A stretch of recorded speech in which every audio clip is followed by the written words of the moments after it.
Hello again from my front porch. I'm here in San Diego, California at the ATD23 International Conference and Expo, and I am sitting here with Jim Kirkpatrick, son of Don Kirkpatrick, the originator of what we in the industry fondly call the Kirkpatrick 4 levels of evaluation. Now, the 4 levels of evaluation for many years, decades actually, was considered literal levels. 1, 2, 3, 4, boom, boom, boom, boom. But you all have evolved that and kind of taken away the numbers and made them more relational between those 4 groupings. Is that a fair? That's accurate. Mm-hmm. Yeah. So how would you describe where? Because a lot of people think they know the Kirkpatrick 4 levels. Oh, yeah, I didn't know that. But I'll bet a lot of those people who criticize or think about it as being this old-fashioned, they're not really aware of where you have taken it. So how would you describe where the Kirkpatrick levels are today? Good question. Thank you. Well, anything else you want to know? No, that's right. Well, level 1 is still reaction, but we talked about it a little bit ago. It isn't like reaction after the class. Yeah. Because that's which is what a lot of people say. It's the smile sheet level and all that and stuff. that's really what people think level 1 is the smile sheet. Yeah. Just like level 2 is the knowledge test, the pre and post knowledge test. Which then makes it difficult for some people to understand the difference between the two when you misdefine them that way. Yeah. And sometimes the problem with it is people like to isolate them. There is a wall between 1 and 2 and 3 and 4, and they really connect. But level 3 is still the behaviors that people are performing their job that they learned at level 2, that they were engaged and finding relevance with level 1, and then 4 are the outcomes. So, and the ultimate in your opinion, level 1 is engage, not reaction. Yeah, it is. I think level 1 is about not just did you win a popularity contest because you brought donuts? People will say, well, I'll recommend that class because Kirkpatrick bought, exactly. But instead it's about engaging your audience and helping them find relevance. It isn't just throwing something out here and say it's up to them to find the relevance. And 2, I really like to focus more on the skills that they need to perform rather than just the knowledge in their head. And then also the confidence to apply when they go back to the job. That is really what we focus on a lot. Because if they say, oh, I learned it, but it's not going to work back on the job, we're just sending the sheep to the wolves there. And the level 3 is really the make it or break it, because that is where they're taking what they've learned and applied it, needing a lot of help once they get back to the job. And then where's the 4th category fit in? It isn't just did it work, but is it like a GPS journey? Are we seeing progress along the way? Are we seeing traction? Are we seeing value being exposed along the way, ultimately in order to win the day? But it isn't an all or nothing, did it work or not. It's like a GPS journey. So with that description, it sounds almost like the behavior level is about noticing that there's a behavior change. You go back and do something different, which obviously I'm a big fan of. That's a bit, but then the 4th or that 4th category that you're describing, that sounds to me like you're saying, okay, so they demonstrate a behavior change, but we want to see that they continue to show change, they continue to go forward from this point. They're hoping that their behavior change yields results, and not just thumbs up or thumbs down at the end, but are we seeing early signs of progress? And if not, we don't just keep plowing ahead with the behavior. We've got to go figure out what's the hold up here, because we're not seeing the progress. Obviously, if we're not seeing the progress, it's the student's fault. That's right. You got to do a better job of training people. That's I will say that our training profession comes up with some of the weirdest, lamest excuses for why we come up short. But interestingly enough, most of them are never our fault. And here is what we believe, and that the biggest cause of why initiatives fail, and this comes from a lot of my studying with the Balanced Scorecard Collaborative out of Harvard University back in the 90s, is failing to execute. And usually it's executing in the workplace, and the biggest issue is accountability. People are afraid to hold each other accountable, Yep. and they say, well, I'm not comfortable learning this new thing. It's too difficult. I think I'm going to go back to what I was doing before. Well, and I actually I did my session yesterday morning, and afterwards, one of the people that came up to ask me a question, she was asking my advice on a situation that, frankly, I was at a loss to be able to give her a lot of legitimate feedback on. But what they were running into was this exact thing, where they had a program set up where one person is supposed to train another person and evaluate whether they've done it correctly, but they've set it up in a way that those two individuals are peers. And the one peer doing the evaluation, the training and then evaluating, they've noticed this high level of reluctance on the part of that individual to be critical by saying what the other person doesn't do correctly. And that's the program itself, they say, is solid. It's losing its traction at that point. And I thought, wow, that is unfortunate. Now here's the issue with that. The table has not been set in the beginning. For some reason they're thinking, I'm critiquing, I'm criticizing, I'm not going to do that. What needs to happen before you launch any of this kind of thing is convince the senior leaders and the line managers and the peers that this is all about trying to help people do their job better. It's not trying to find fault, especially with line managers. They don't like learning people coming and poking around their business because they think you're going to make me look bad. But it has to be really embedded that we're going to look just as hard and maybe even harder for the things that are going well. Not just we're in here looking for what you're doing wrong. While we all say that we would prefer a more positive work environment, the reality is that by default, human nature, that's where we go. We always go to the negative. It's more comfortable. It's easier for us to tell you what you did wrong than to tell you what you did right. And I work with the military a lot, and they say it's really discouraging because they're looking for what's wrong. But the power is in finding people that have maybe done it a little differently, that they're seeing better results, and capturing that. And you got to be fair. You got to look for both. Sometimes in work, you can't just say, "Oh, that's okay." You talked about safety before. You can't just say, "Oh, well, you didn't get your 3-point connection going there. That's okay. You got 2. That's good enough. Don't worry about that." It doesn't work that way. But it's all contexted that we're trying to help everybody do their job in order to make a contribution to their department and to their organization. Now, that makes me think about, we were talking about this before as well, about how the Kirkpatrick model, even the New World model, how it's been, there are other uses for it. It's been thought of as an evaluation tool, as a measurement tool, which we were talking about before. You find that very limiting, very narrow understanding. Because it has so much more potential. Good, you were paying attention when we were talking. I was talking listening before. when we were talking. That's before. Terrific. But what I think is most interesting, and when I first saw that, I don't know if this was Wendy's presentation to our ATD chapter, local ATD chapter years ago, or if it was some other point. Might have been one of your sessions actually here at the conference, but where I was introduced to this idea of taking the Kirkpatrick model and flipping it around, rather than just seeing it as something that is done at the end of your learning development activity, whatever it is, as a way of validating whether something has happened, of using that same mindset, but flipping it around and doing it up front as part of needs analysis, so that you're actually addressing all of these questions up front that make it easier for you to measure on the end. You're all over that, and we've got 10,000 people in this building, in this conference, and I'll tell you, most of them conduct either a learning needs analysis or a training needs analysis. Always, focusing on level 1 and 2. What you're suggesting and what we encourage people to do is first do a business or a mission needs analysis. What are the needs? What are the outcomes we're looking for? What will it take to say job well done? And then what will need to happen in the workplace as a performance needs analysis. And then and only then do we go back and figure out what kind of training will be required. Now that we know the performance requirements, we can target that training rather than throwing everything against the wall and hoping some of it sticks. So that is really the New World model begins with reverse engineering 4, 3, 2, 1, and it's executed 1, 2, 3, 4. Well, and I want to take this kind of with something that you mentioned before as well.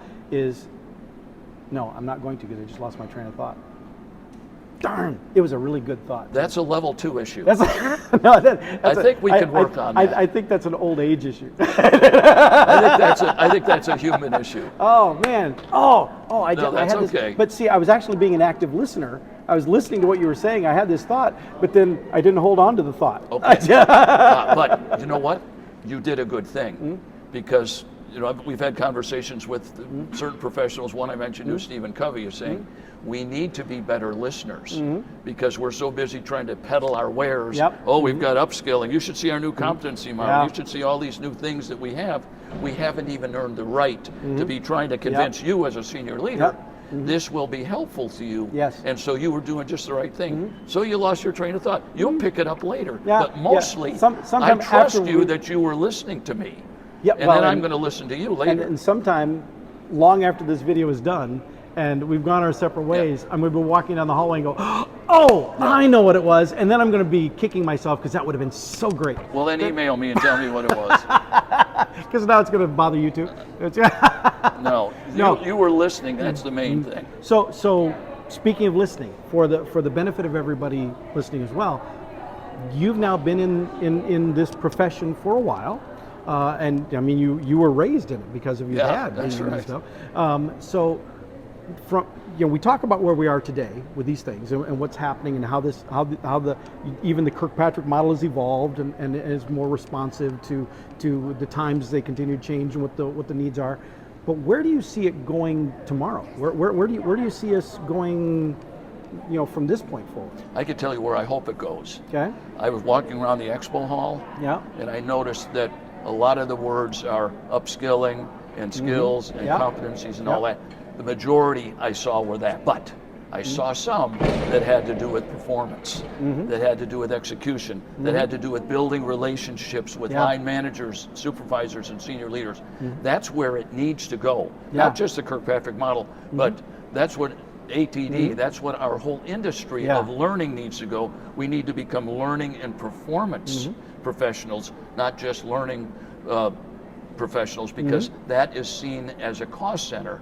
But once we cross the bridge into the workplace, senior leaders and the ones with the money and the ones with the credibility will say, you are adding value. You're not who we thought you were. We thought you were just a cost center delivering learning. But you're much more than that. Well, and as you pointed out, not only at the expo area, but in sessions at these conferences, always there are variations of how do you prove your worth?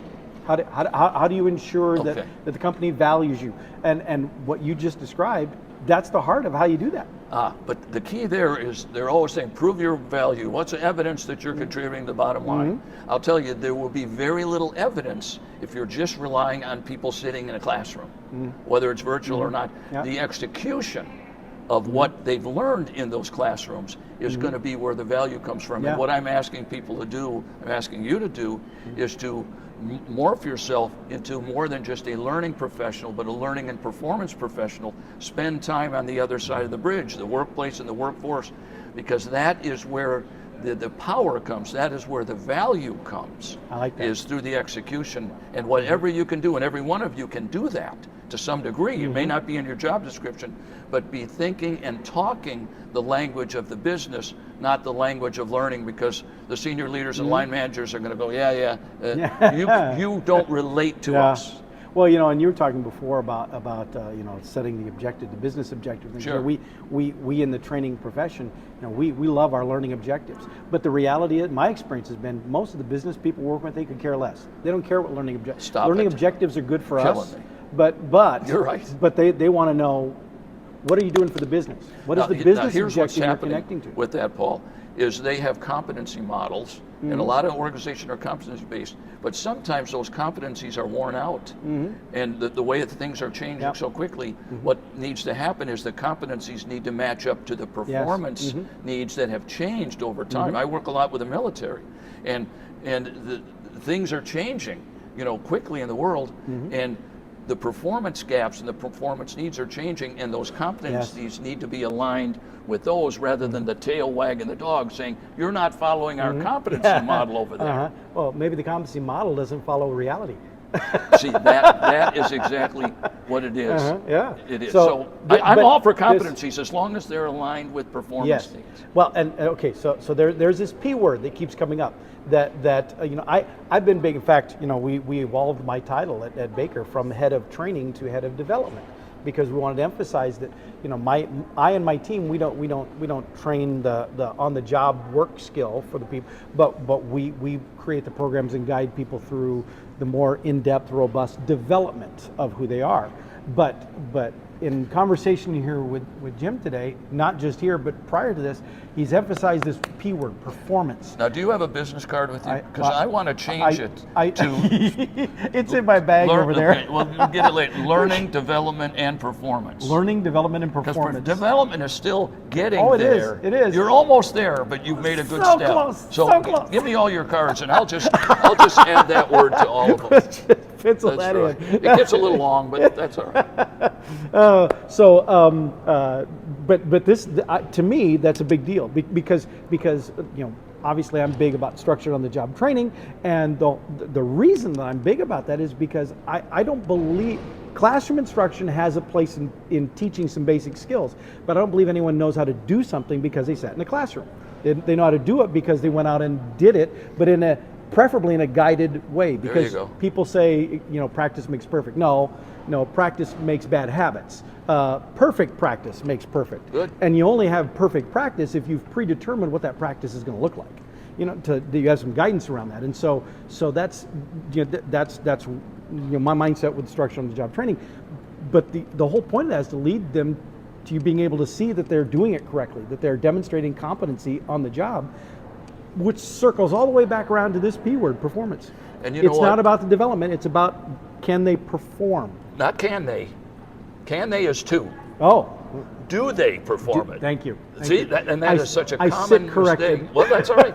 I know you know it, but you know what? You're using old language. Yeah, I got to retrain that. Because we use that able to and can do and ready to. Yep. Now, one thing is I have a grandson that's 3 years old, and his parents went to parent training.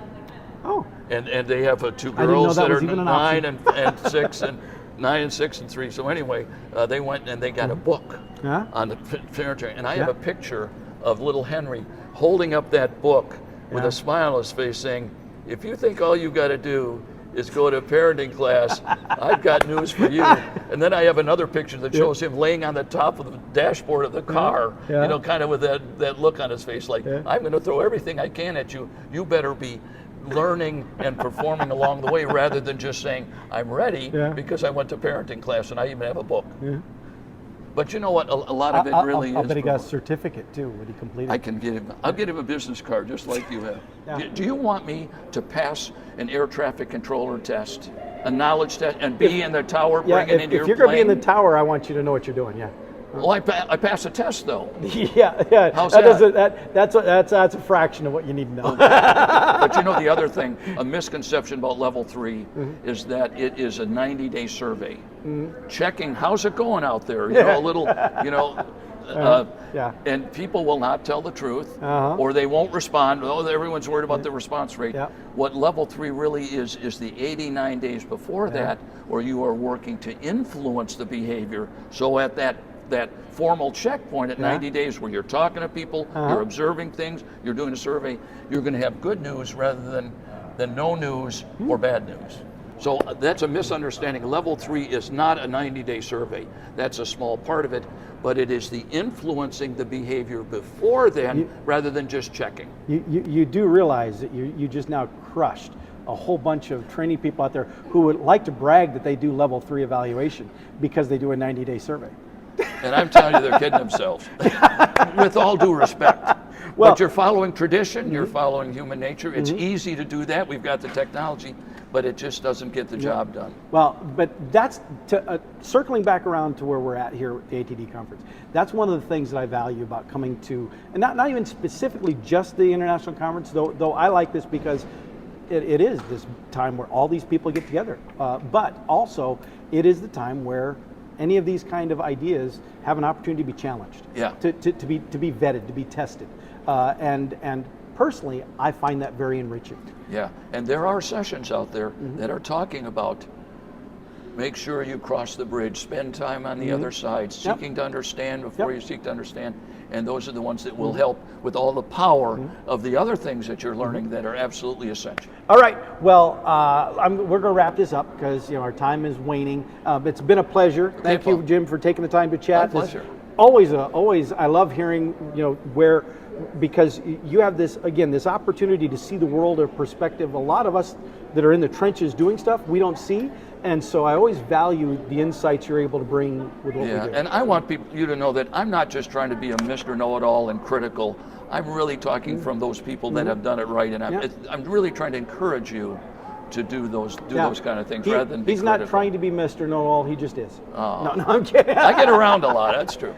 So Jim, thank you very much for being here. Paul. I appreciate the conversation so very much. I did too. And I appreciate you being here at the conference and sharing the wisdom and continuing to carry on the Kirkpatrick legacy. And you do good work too. Well, thank you. I appreciate that. Let's see how much money I got. But with that, I'll let you go. I'll see you all next time from my front porch.